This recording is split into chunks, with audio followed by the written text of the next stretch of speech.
February 23, 1945. Mount Suribachi, Uema. Private First Class Tadashi Yamamoto crouched in a concrete bunker, hands trembling as he wrote words that would have earned him execution if discovered by his own officers. The Marines are not human. They do not die like other men. Everything we were told about American weakness was a lie. Through the firing slit, he had just witnessed something that contradicted every assumption drilled into him during training. 6 Marines had stormed his position under withering machine gun fire. 3 fell, but the others kept advancing. When his comrades unleashed a grenade barrage, 1 Marine absorbed the blast with his own body to shield his squad, then continued fighting with catastrophic wounds until he physically could not hold his weapon. The survivors took the position within minutes. 21,000 Japanese defenders occupied Uema, dug into 18 kilometers of tunnels and fortifications. They had been promised they faced soft American troops who would break under pressure. What they encountered instead would shatter every military assessment the Imperial Japanese Army had made about their enemies.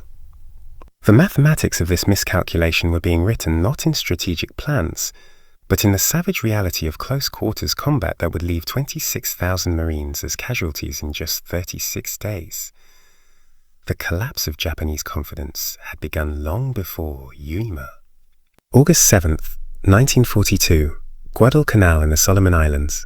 Corporal Hideo Takahashi, veteran of the China campaign where Japanese forces had seemed invincible, wrote in his diary after the first week of fighting, "The Americans who landed are different from any enemy we have faced.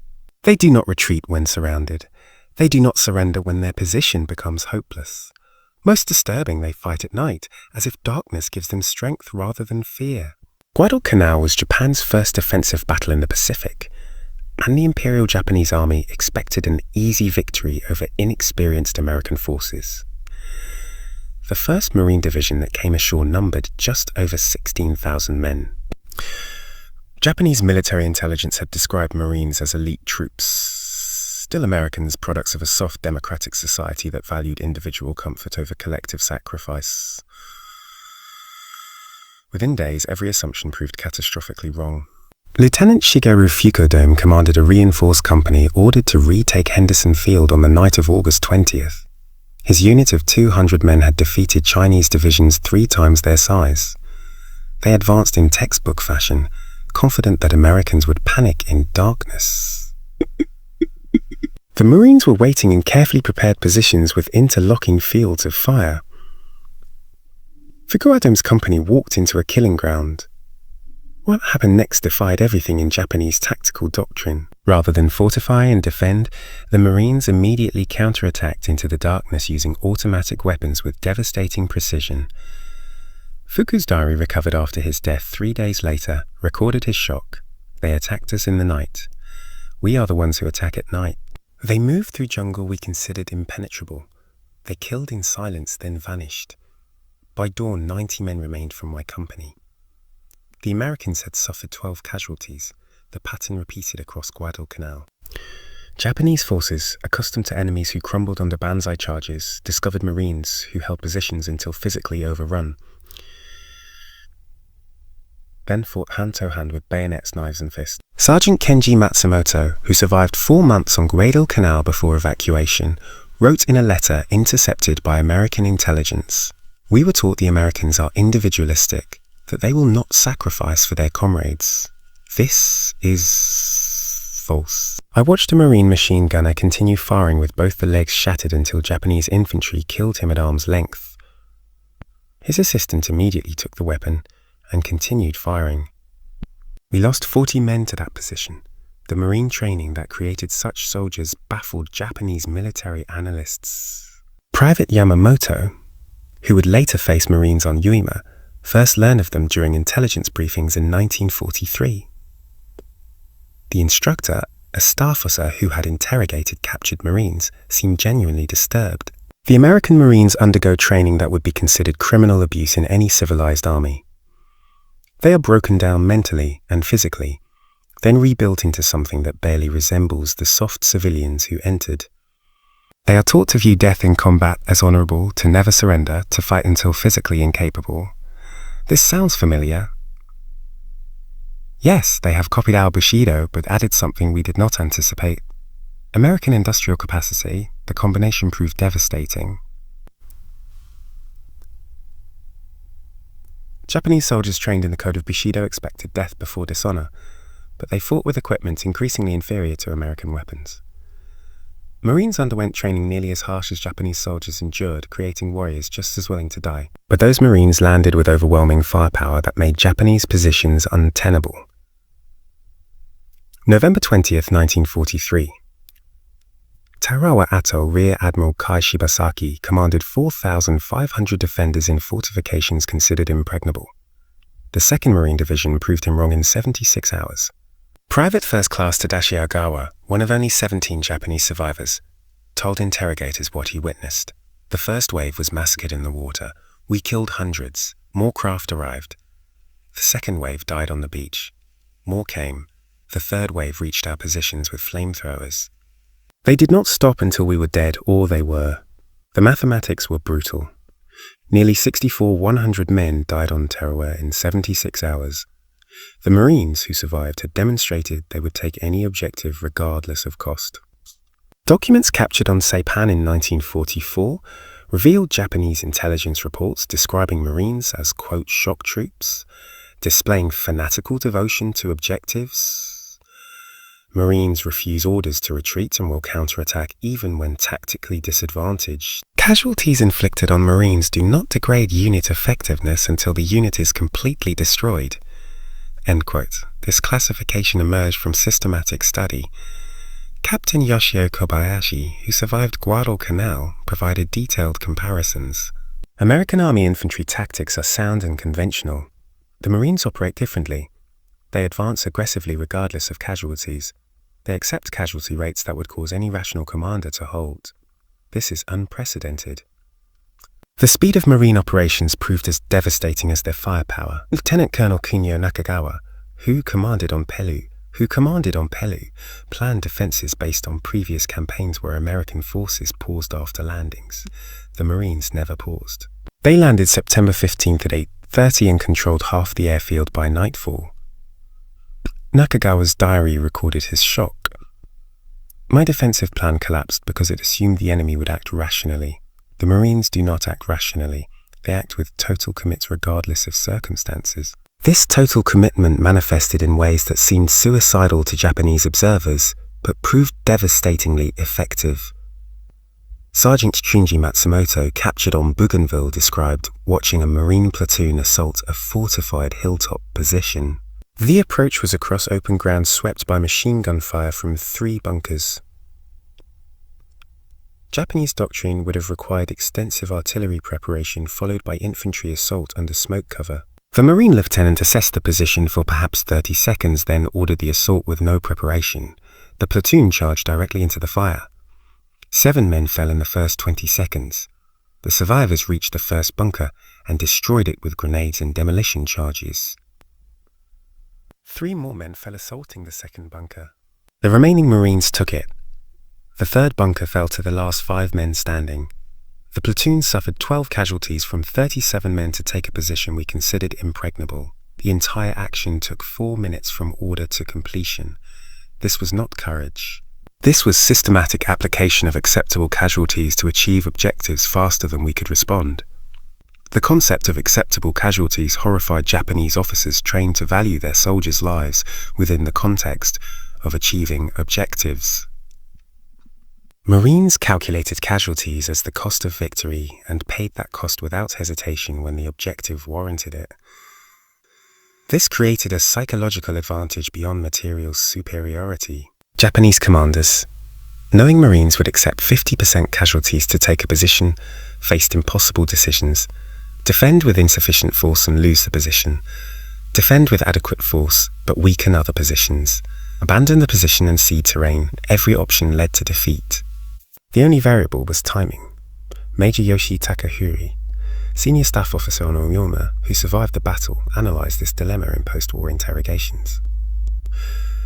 General Kurabayashi understood that we could not stop the Marines. Our defenses were designed to delay them and inflict maximum casualties. We succeeded brilliantly at inflicting casualties. Over 20,000 Marines were killed or wounded in 36 days. This would have destroyed any other military force's ability to continue offensive operations. The Marines reinforced and continued attacking without any reduction in intensity. We calculated that inflicting 10,000 casualties would halt their advance for at least a week.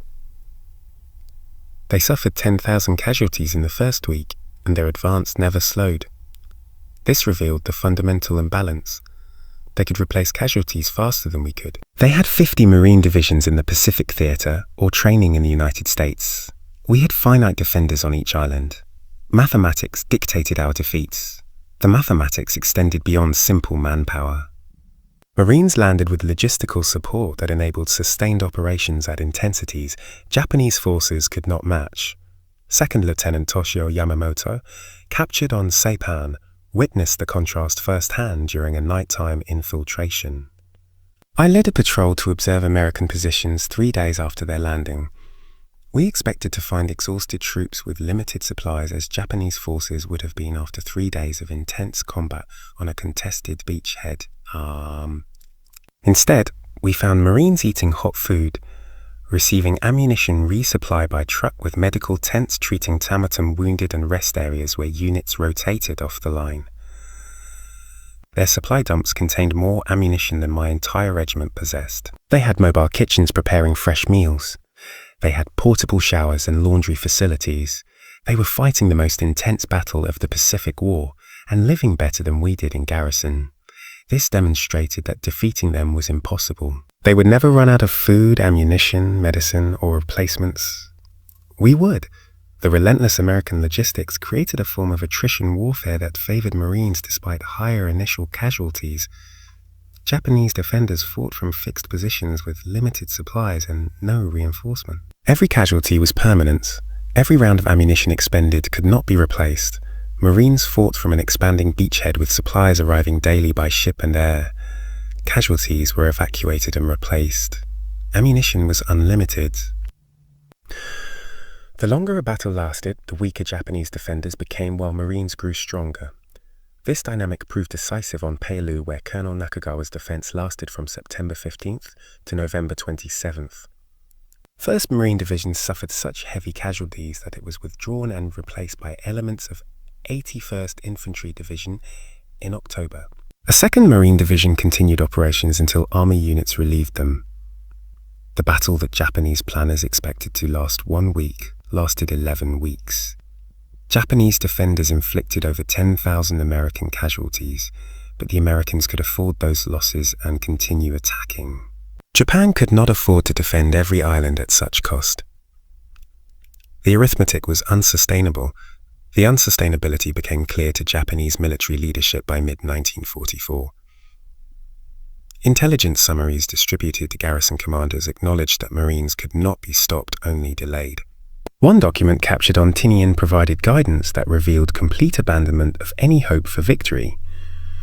When defending against Marine assault, do not expect to hold positions indefinitely.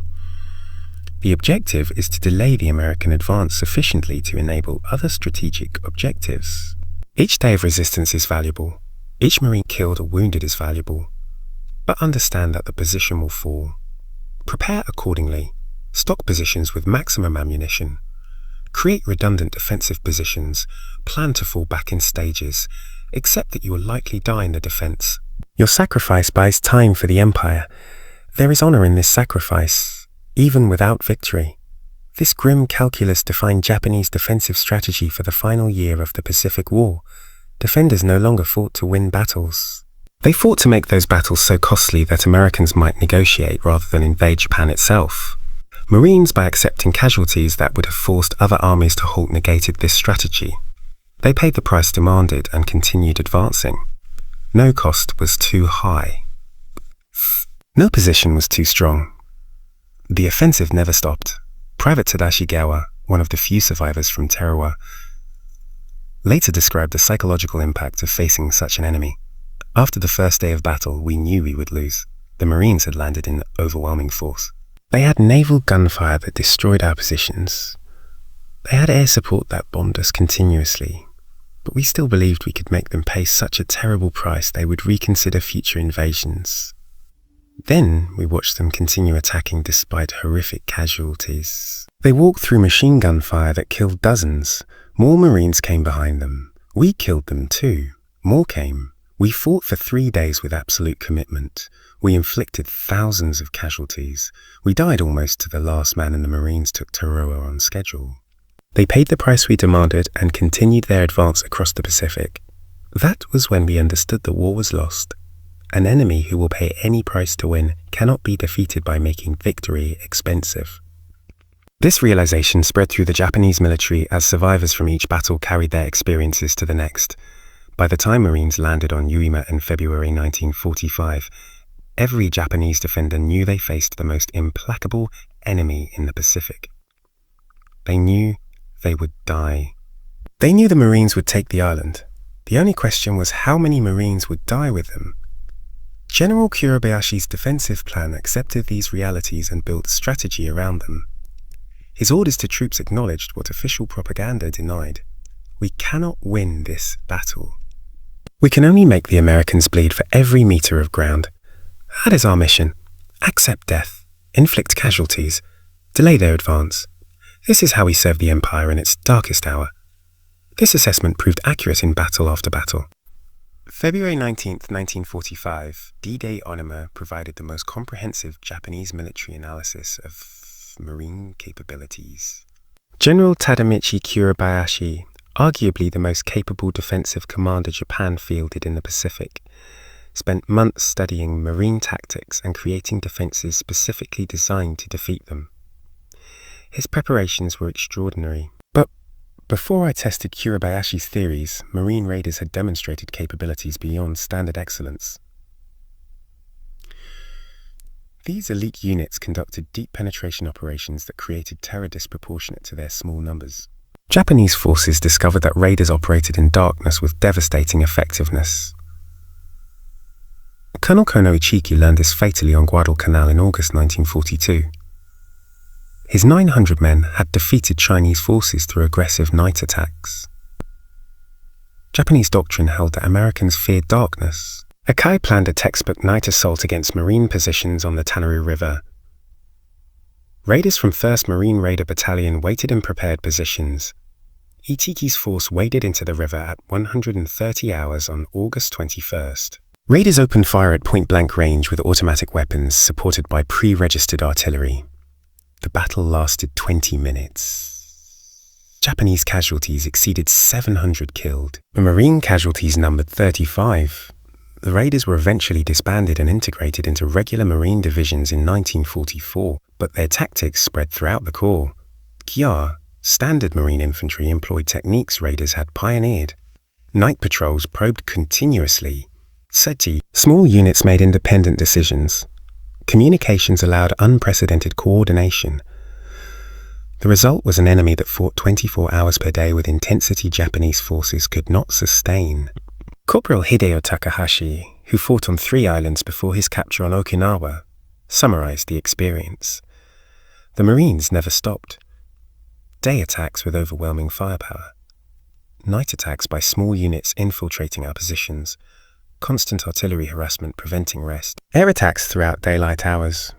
We were under pressure continuously from landing to defeat. Japanese forces traditionally controlled the nights and could rest and regroup after daylight battles. Against the Marines, there was no rest, there was no safe time. There was only continuous combat until we were dead or captured. This was industrial warfare applied without mercy.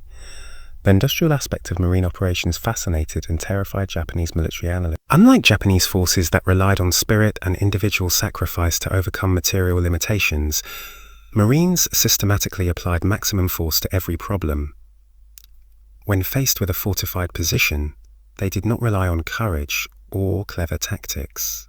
They identified a position, called in artillery that fired hundreds of shells to destroy it, brought forward tanks with flamethrowers to burn out survivors, then sent infantry to secure the position. If resistance continued, naval gunfire from destroyers or battleships would obliterate the entire area. This methodical destruction was horrifying in its efficiency. Second Lieutenant Saburo Endo, artillery forward observer on Saipan, watched Marine combined arms tactics during the June 1944 invasion. His diary recorded detailed observations. The Marines landed under covering fire from warships that fired continuously for 3 hours before the first landing craft touched the beach. The aircraft bombed our positions for 2 hours before the landing. When Marines came ashore, every movement was supported by tanks, artillery, naval gunfire, and airstrikes. They advanced slowly and carefully, destroying everything in their path. When we stopped them at prepared positions, they called in battleship fire that literally erased hills from the landscape. They did not try to overcome our positions through courage or clever tactics. They used overwhelming force to eliminate the positions, then advanced. This is not warfare as we understand it. This is industrial destruction applied systematically until resistance becomes impossible. We fought with rifles and light machine guns. They fought with an entire industrial nation's resources. Endo's observations captured what many Japanese soldiers realized too late. The Pacific War was not a test of warrior spirit or tactical excellence. It was a contest between Imperial Japan's limited industrial base and America's overwhelming production capacity. Marines were the cutting edge of that production capacity. Warriors trained to exploit American advantages ruthlessly while accepting casualties that leveraged superior numbers and replacements. Against such an enemy, Japanese courage and tactical skill meant nothing. The outcome was mathematically determined from the start. Only the duration and cost remained variable. Kuribayashi banned the banzai charges that had wasted Japanese lives in previous battles. He created a defense in depth that channeled Marines into killing zones covered by multiple bunkers. He positioned artillery to deliver devastating fire on landing beaches. He built 11 miles of tunnels connecting 1,500 cave positions. Every approach was registered for mortar and artillery fire. The beach was a death trap. 3 Marine divisions, 70,000 men, landed on Yoima on February 19th. Kuribayashi's defenses worked exactly as planned. Naval bombardment barely scratched the fortifications. Marines landed in neat waves and immediately took catastrophic casualties. Within minutes, the black volcanic sand was covered with dead and wounded. Japanese artillery observers called down perfectly coordinated fire. The assault seemed to be failing. Then something happened that Kuribayashi had not anticipated, though he should have from previous battles. The Marines did not withdraw to regroup. They advanced into the artillery fire. They found the gaps between Japanese positions and exploited them. When bunkers stopped the advance, demolition teams crawled forward under fire to destroy them. When those teams died, other Marines took their place. The attack never stopped. Private First Class Tadashi Yamamoto watched from his bunker as Marines assaulted the position to his right. His diary records the incomprehension Japanese defenders felt. A Marine flamethrower team approached the bunker. We killed the operator. His assistant picked up the weapon and continued. We killed him. A third Marine took the weapon. We wounded him severely. He continued firing until the weapon was empty. Then he threw grenades into the firing ports until we killed him. By then, demolition engineers had reached the bunker entrance. The position was lost. This happened 30 times in the first hour. How do you defeat men who will not stop? The answer, as Japanese defenders discovered, was that you could not. The brutal arithmetic of Oima demonstrated Marine doctrine in its purest form. 70,000 Marines landed. 26,000 became casualties, including nearly 7,000 killed. But all 21,000 Japanese defenders died except for 16 who were captured, most because they were unconscious or too wounded to resist. The Marines paid an almost unimaginable price, but they took every objective. Kuribayashi himself, who survived until late March 1945, wrote his final assessment in a message smuggled to Tokyo before the position collapsed. The Marines are the most effective fighting force I have encountered. They possess several attributes that make them uniquely dangerous. First, their training creates soldiers willing to accept casualties that would break other units. Second, their firepower exceeds ours by a factor of 5, 1 in artillery and 10 to 1 in air support. Third, their junior leaders make decisions at squad, a level that our officers make at company level, allowing them to exploit opportunities faster than we can react. Fourth, and most critical, and never stop attacking. There's no defense that can survive this combination indefinitely. This final point terrified Japanese defenders across the Pacific. Soldiers could accept defeat in battle. They could understand being outgunned or outmaneuvered. What they could not comprehend was an enemy that simply would not stop, regardless of losses. Corporal Hideo Takahashi, who fought on 3 islands before his capture on Okinawa, explained in a post-war interview, "You must understand the difference between Marines and other American forces. Army units would attack, take casualties, and pull back to reorganize. This is sensible military doctrine. Marines would attack, take casualties, and continue attacking over the bodies of their own dead. This is not military doctrine. This is something else entirely." The quality that made Marines so feared was deliberately created through training that broke recruits down to nothing, then rebuilt them into warriors whose identity was inseparable from the Corps itself. Documents captured on Saipan included interrogation reports of a Marine prisoner who explained the transformation to bewildered Japanese intelligence officers. Boot camp lasts 8 weeks. For the first 4 weeks, drill instructors destroy everything civilian in the recruit. You are told you are worthless, that you will never be a Marine, that you should quit and join the army. The abuse is psychological and physical. You are pushed until you think you cannot continue, then pushed further. Those who quit are publicly shamed. Those who remain learn that surrender is not an option. The interrogation report noted the Japanese officer's response. This resembles our own training, but more systematic. However, the Marine prisoner then described something that had no parallel in Japanese military training. The second 4 weeks, the instructors build you into a Marine. You learn that you are part of something greater than yourself, that every Marine who ever lived is your brother. This created something unique. Marines fought because to fail was to betray every Marine who had ever lived. The psychological pressure created fighters who would advance when rational calculation said to stop. Japanese forces encountered this mentality in its most concentrated form during banzai charges that should have succeeded but failed catastrophically. October 2044, Saipan. Colonel Takuya Takasha led approximately 3,000 Japanese soldiers in a final banzai charge against Marine positions. Japanese doctrine held that such an assault conducted with absolute commitment would shatter any defense through sheer ferocity and the defender's fear of being overrun. The Marines of the 27th Infantry Division, positioned in the attack's path, were mostly sleeping when the charge began at 300 hours.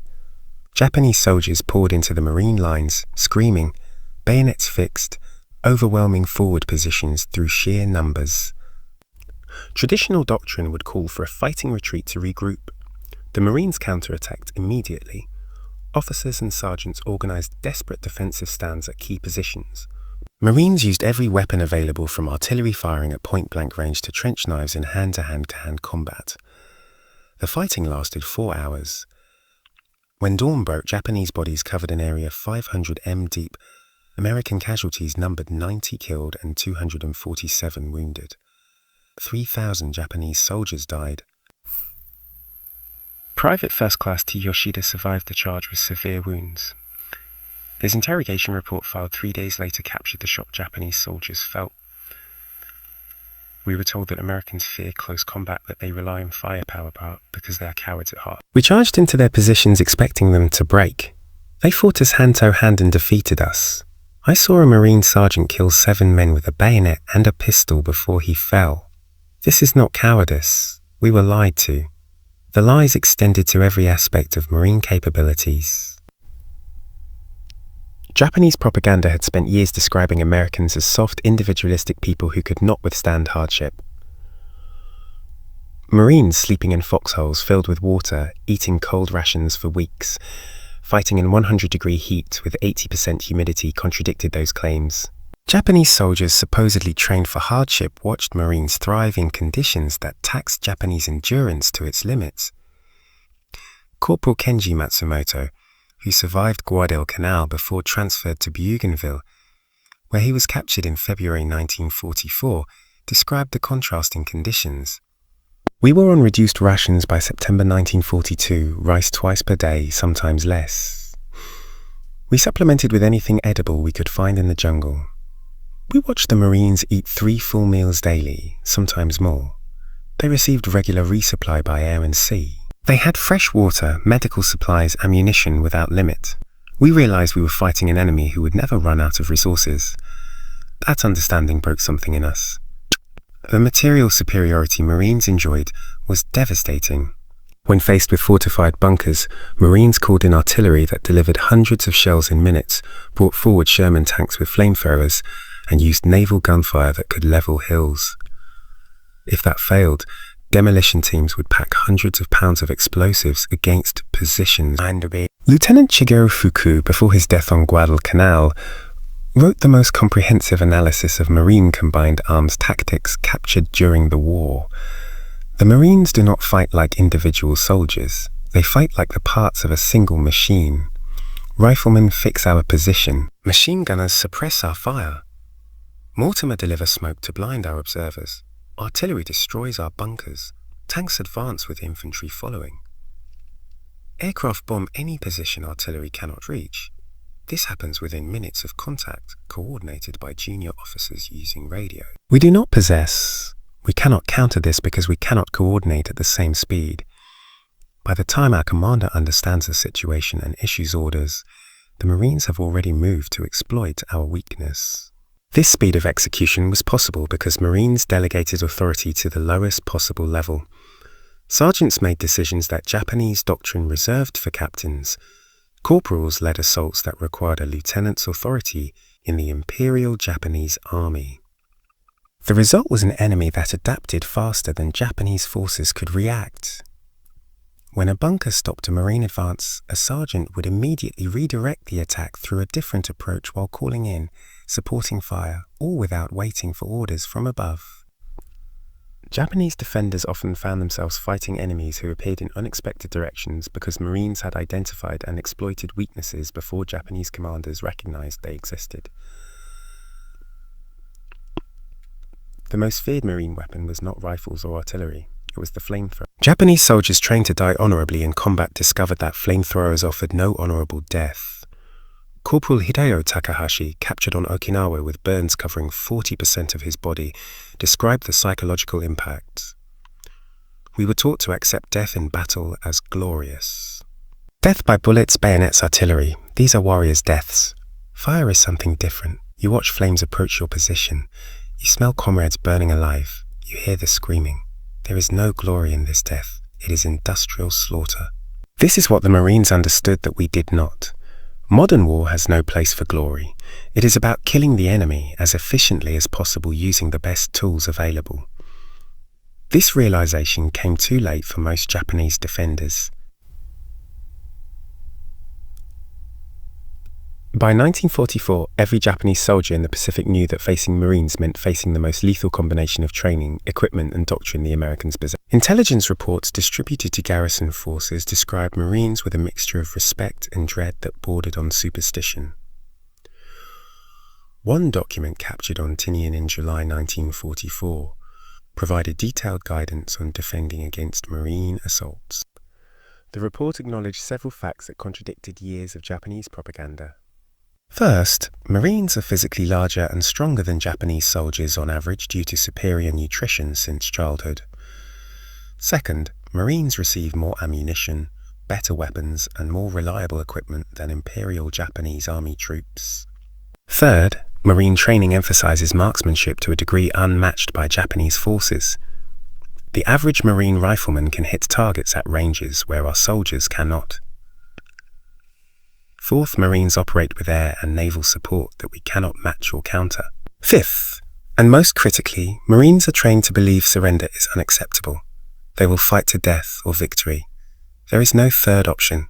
The report then provided tactical guidance that revealed how thoroughly Japanese confidence had collapsed. When facing Marines,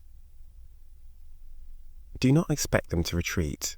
Do not assume casualties will degrade their morale. Do not believe superiority in numbers provides an advantage as their firepower negates numerical superiority. Do not attempt banzai charges unless no other option exists, as Marines will slaughter charging troops with automatic weapons and artillery. Do not expect them to fear nighttime attacks as they fight effectively in darkness. The only effective defense is prepared positions protected by interlocking fields of fire with multiple fallback positions prepared in advance, and with the understanding that the position will eventually fall. The goal is not to stop the Marines, but to exact maximum casualties before the position is overrun. This defensive doctrine acknowledged reality but offered no path to victory. General Tatamichi Kurabayashi, preparing Iijima's defenses in early 1945, understood this perfectly. He wrote to his wife in January, 1 month before the invasion, "I am asked to defend Uema against American Marines. This is a mathematical problem with only one solution. The Marines will land with 70,000 men. They will have complete control of sea and air. They will bring unlimited ammunition and supplies. They will attack until Uema falls. My mission is not to defeat them. That is impossible. My mission is to make them pay such a terrible price that the Americans will reconsider invading the home islands. Every day I keep them fighting is a day the Empire has to and prepare. Every Marine killed is one less enemy in the final battle." Kurabayashi's strategy reflected the evolution of Japanese defensive doctrine from confident aggression to desperate attrition. The Marines who landed on Uema on February 19th faced defenses designed not to repel them, but to bleed them in ways that would destroy American resolve. Every bunker was positioned to require direct assault. Every cave entrance was covered by multiple firing positions.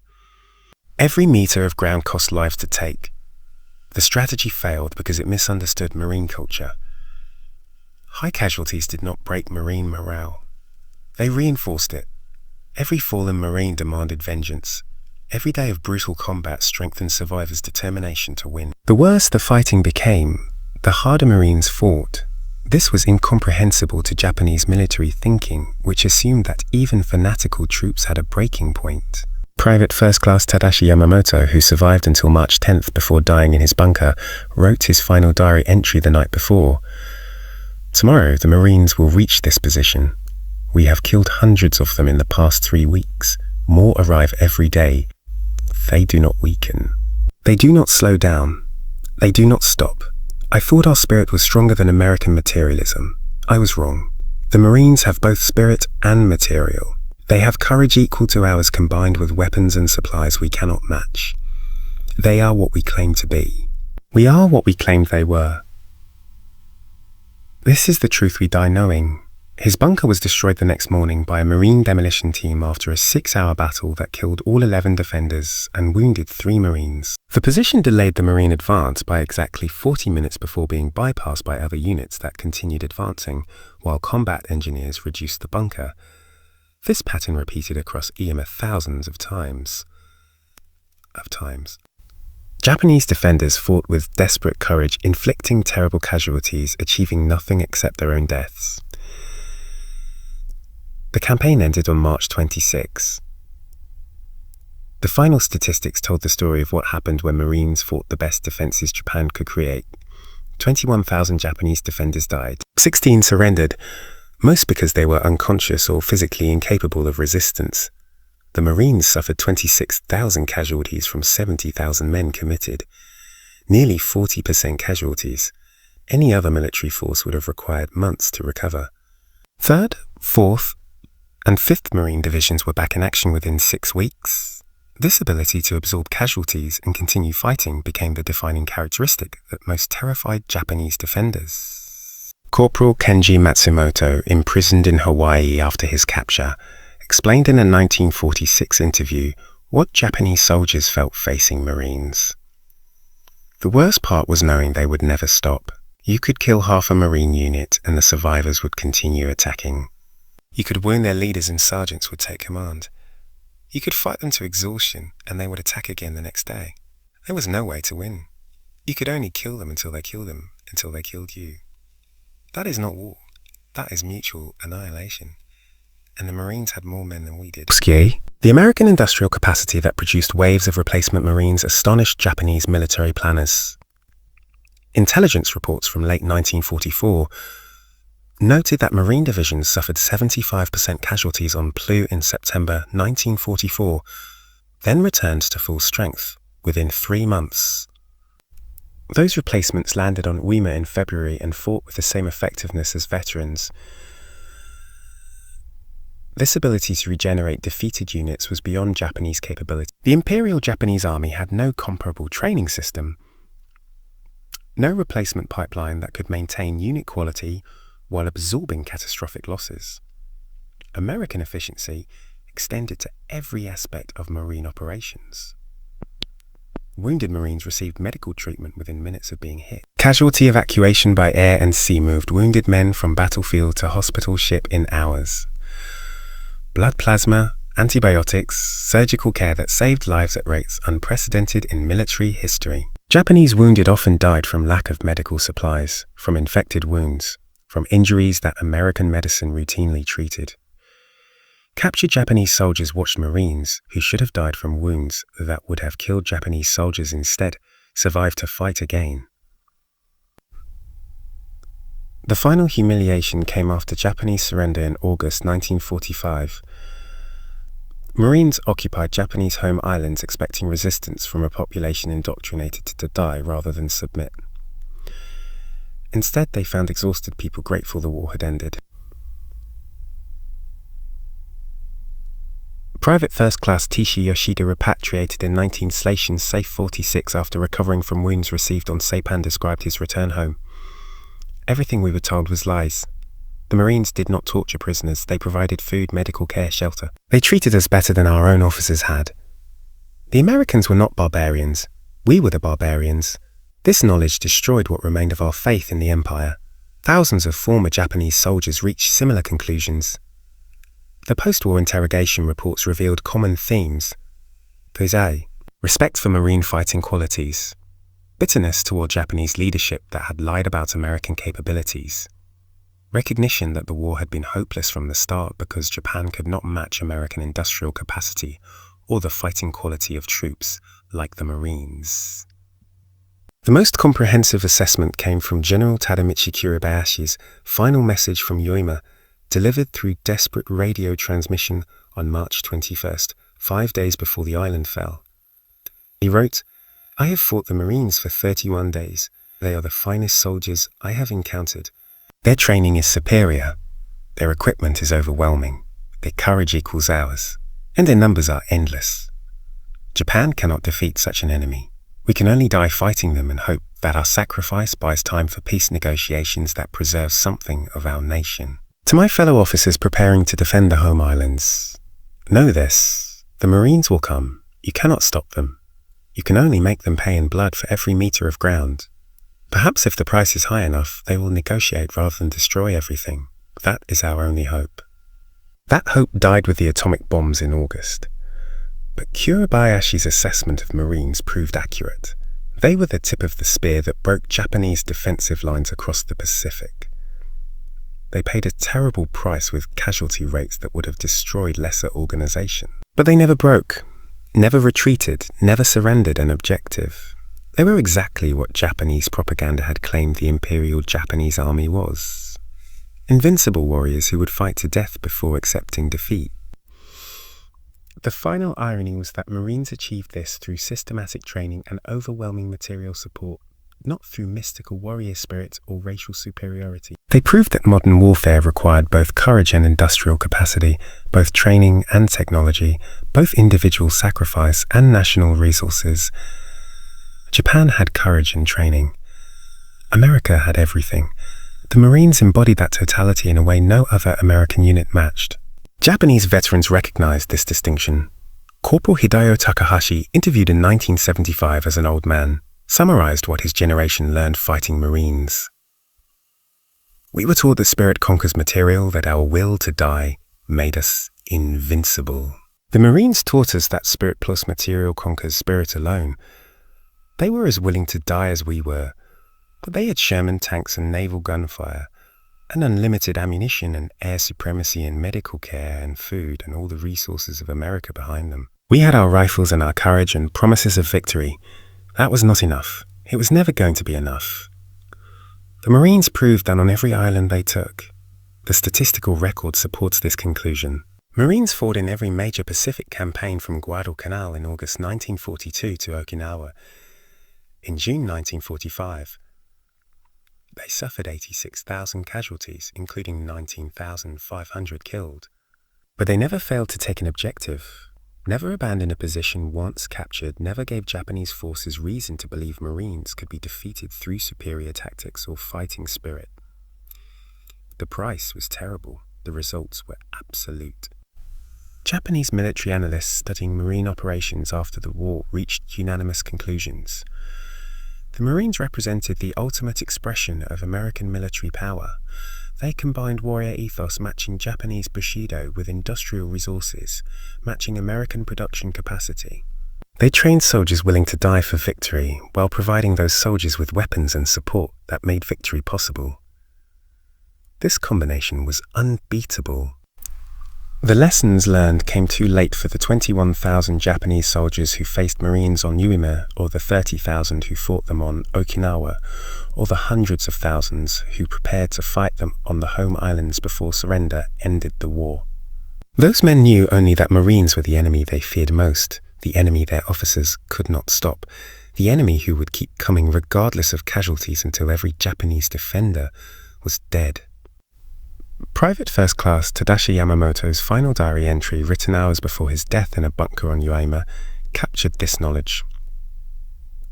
He wrote, "The Marines will win not because they are braver than we are, not because they want victory more than we do. They will win because their nation gives them everything they need to win, and they will use those resources without mercy until we are all dead.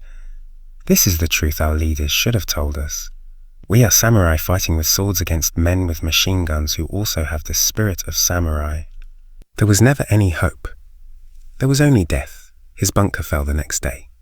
The Marines who cleared it found his diary and forwarded it to intelligence officers who translated it and filed it among thousands of similar documents. The words captured a truth that Japanese soldiers across the Pacific had learned through brutal experience. Fighting the Marines was not like fighting other American forces. It was not like fighting British or Chinese or any other enemy. It was fighting an opponent who combined everything Japan claimed to possess with everything Japan lacked. That combination made the Marines the most feared enemy Japanese soldiers would face. The statistics tell part of the story. The battles tell more. But the words of Japanese soldiers who survived to tell of it reveal the complete picture. They fought men who would not stop, who would not surrender, who would die before accepting defeat, and who had the weapons and support to make that spirit devastating. Against such an enemy, courage was not enough, training was not enough, determination was not enough. Nothing was enough except surrender or death. The Japanese military chose death. The Marines delivered it with systematic efficiency. That was why Japanese soldiers feared fighting the Marines more than any other unit. The Marines said they would take the objective, and they took it. They said they would accept any cost, and they paid it. They never stopped. Japanese defenders discovered that courage meant nothing when facing an enemy who matched their determination and exceeded their firepower by factors that made resistance futile. That was the lesson learned in blood from Guadalcanal to Okinawa. After the war ended and propaganda dissolved, Japanese veterans acknowledged the truth their leaders had hidden. The Marines were everything Japan claimed its soldiers were, backed by everything Japan could never provide. Against such an enemy, the war was lost before it began. The Marines proved it completely, one island at a time, at a cost measured in thousands of lives on both sides.